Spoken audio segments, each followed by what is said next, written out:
నిన్న చిలకలూరిపేట నియోజకవర్గంలో విడదల రజనీ గారు జంగాలపల్లి అనే గ్రామంలో ఉన్నటువంటి 2 కుటుంబాలని పరామర్శించడానికి వెళ్ళింది. ఆమె కారులో శ్రీకాంత్ రెడ్డి అనే వ్యక్తి ఉన్నాడని చెప్పి చిలకలూరిపేట పోలీసులకి ఇన్ఫర్మేషన్ ఇచ్చారు. సరే, శ్రీకాంత్ రెడ్డి అనే వ్యక్తి ఎం రత్నారెడ్డి గారి దగ్గర గత ప్రభుత్వ అధికారంలో ఉన్నప్పుడు ఉమ్మడి గుంటూరు జిల్లాల్లో ఉన్నటువంటి అంగన్వాడీ కేంద్రాలకి, అలాగే ప్రాథమిక పాఠశాలలకి కోడిగుడ్లు సప్లై చేస్తానని చెప్పి 24 లక్షల రూపాయలు తీసుకున్నాడని చెప్పి అతని మీద చీటింగ్ కేసు పెట్టాడు. అలాగే కొన్ని కేసులు కూడా ఆ వ్యక్తి మీద ఉన్నాయి. ఈ జంగాలపల్లిలో రజనీ గారు ఉన్నప్పుడు రజనీ గారి కారులో శ్రీకాంత్ రెడ్డి దాక్కుని ఉన్నాడు. ఈ విషయం తెలుసుకున్న వ్యక్తులు అక్కడ ఉన్నటువంటి చిలకలూరిపేట సిఐ గారికి ఇన్ఫర్మేషన్ ఇచ్చారు. ఆయన వచ్చారు. ఆయన శ్రీకాంత్ రెడ్డి గారి కోసం డోర్ తీయకపోతే డోర్ తీయటానికి వెళ్తే రజనీ గారు అడ్డుపడి విషయం ఏంటి అని అడిగారు. అప్పుడు రజనీ గారు, మీ దగ్గర ఉన్నటువంటి ఏమి ఆధారాలు ఉన్నాయి చూపించమని చెప్పి అడిగాను. అయినా వాళ్ళు చూపించలేదు.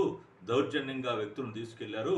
వైఎస్ఆర్సీపీ అభిమానుల్ని, వైఎస్ఆర్సీపీ కార్యకర్తల్ని, వైఎస్ఆర్సీపీ నాయకుల్ని చిలకలూరిపేట నియోజకవర్గంలో తిరగటానికి వీల్లేని విధంగా ప్రవర్తిస్తున్నారు పోలీసులు అని చెప్పి ఆమె చాలా పరుషంగా అక్కడ మాట్లాడింది. సరే, మీ అమ్మట ఉన్నటువంటి శ్రీకాంత్ రెడ్డిని మాత్రమే అరెస్ట్ చేశారు కానీ మిగతా కార్యకర్తలను ఎవరిని కూడా అరెస్ట్ చేయలేదు కదా. మీరు ఎందుకని అంతగా బాధపడిపోతున్నారు?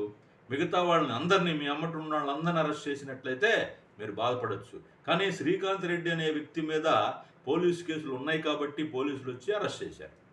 ఇకపోతే ముందుగా నోటీస్ ఇవ్వలేదు, ముందుగా తెలియజేయట్లేదన్నారు. 14 సంవత్సరాలు సీఎంగా పనిచేసినటువంటి, 40 సంవత్సరాల రాజకీయ అనుభవం ఉన్నటువంటి చంద్రబాబు నాయుడు గారిని నంద్యాలలో అర్ధరాత్రి అరెస్ట్ చేసి సుమారు 18-24 గంటల సేపు ఆ వెహికల్స్లో తిప్పుకుంటూ గుంటూరు తీసుకొచ్చినప్పుడు ఏమైంది ఈ మాటలు?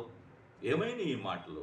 అలాగే శ్రీకాకుళం జిల్లా నుంచి అచ్చెన్నాయుడు గారు ఫైల్స్ ఆపరేషన్ చేయించుకున్నానని చెప్పినా కూడా వినకుండా ఆయన్ని కర్నూలు తీసుకుని వెళ్ళారే వెహికల్స్లో. ఇన్ని గంటల ప్రయాణం చేపించి ఆయనకి రక్తం కారుతుందని చెప్పినా కూడా వినకుండా అన్నారు. అప్పుడేమైంది? ఈ నంగనాసి మాటలు అప్పుడేమైపోయినాయి? రంగనాయకమ్మ చిన్న పోస్టు పెట్టిందని చెప్పి రంగనాయకమ్మని నానా ఇబ్బందులు పెట్టారే. నేను లేడీని, నేను బీసీని, నన్ను ఇబ్బంది పెడుతున్నారని చెప్పి మీరు వాపోతున్నారు కదా. రంగనాయకమ్మ లేడీ కాదా? భువనేశ్వర్ని సాక్షాత్తు అసెంబ్లీలో అవమానిస్తుంటే అవహేళనగా కౌరవ సభలో నవ్వుకున్నట్టు నవ్వుకున్నారే మీరందరూ.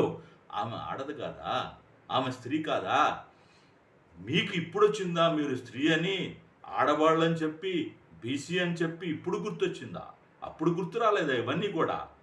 అటువంటిది వాళ్ళకే నోటీసులు ఇవ్వలేదు, తీసుకెళ్ళిపోతే మీరు ఈ రోజున మాకు తెలియజేయలేదు, మాకు తెలియజేయకుండా తీసుకెళ్తున్నారు, అరాచక పాలన జరుగుతుంది, కూటమి ప్రభుత్వం వచ్చిన కాంచి రాష్ట్ర ప్రజలు మొత్తం చూస్తున్నారని చెప్పి మీరు గొంతు చించుకొని అరుస్తున్నారు. పేర్ని నాని గారు, అసలు అన్యాయం జరిగిపోతుందంట, అక్రమాలు జరిగిపోతున్నాయంట. వీళ్ళందరినీ కూడా ఏ కేసు లేనకుండా వీళ్ళందరినీ ఇబ్బంది పెడితే మీరు ఆ రోజున మాట్లాడకుండా ఈ రోజున మీకు ఇబ్బంది కలిగిందని చెప్పి మాట్లాడుతున్నారు. అలాగే జగన్మోహన్ రెడ్డి గారు మాట్లాడితే పోలీసుల వ్యవస్థను గురించి బట్టలు ఊడదీస్తామని చెప్పి ఎక్కడున్నా తీసుకొస్తాం, విదేశాల్లో ఉన్నా తీసుకొస్తాం, రిటైర్ అయినా తీసుకొస్తాం, మీ అంతు చూస్తాం, వాళ్ళ పేర్లు రాసి పెట్టుకోండి అని చెప్పి కార్యకర్తల మీటింగ్లో చెప్తాడు. కార్యకర్తలకు చెప్పాల్సింది ఇదేనా? ఇటువంటి మాటలైనా ఒక లీడర్ చెప్పాల్సింది. మాజీ ముఖ్యమంత్రిగా చేసినటువంటి వ్యక్తి చెప్పాల్సిన మాటలు ఇవ్వా?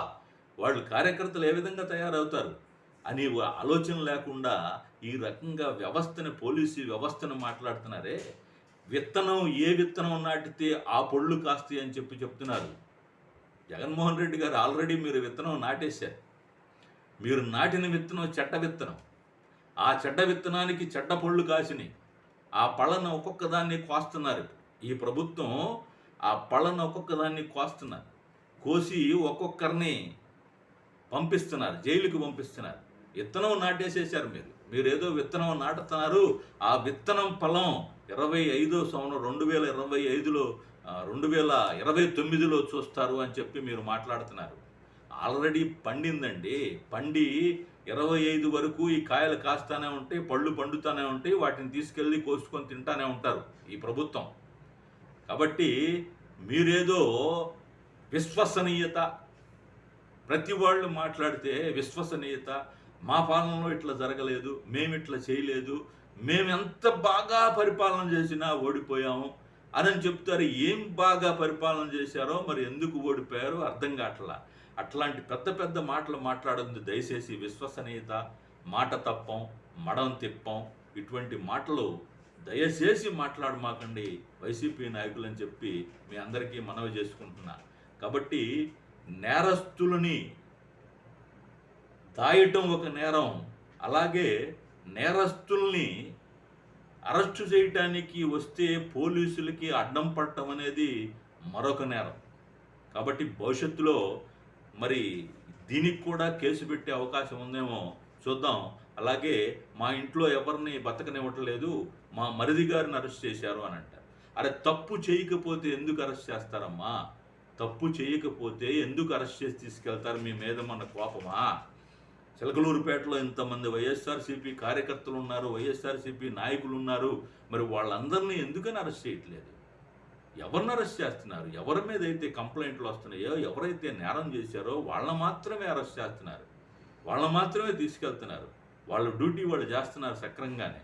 ఎవరు అధికారంలో ఉన్నా పోలీసులుగా ప్రవర్తిస్తే అది చాలా మంచిది. కానీ ఇప్పుడు పోలీసులు తెలుగుదేశం కూటమి ప్రభుత్వం యొక్క తొత్తులుగా పనిచేస్తున్నారన్నారే, ఇది నిజం కాదు. మీరు చేసినప్పుడే పోలీసులు మీ తొత్తులుగా పనిచేశారు. ఈ రోజున నిజాయితీగా పనిచేస్తున్నారు. కాబట్టి అది గుర్తుపెట్టుకొని మీరు మాట్లాడాలని చెప్పి మనవి చేస్తున్నా.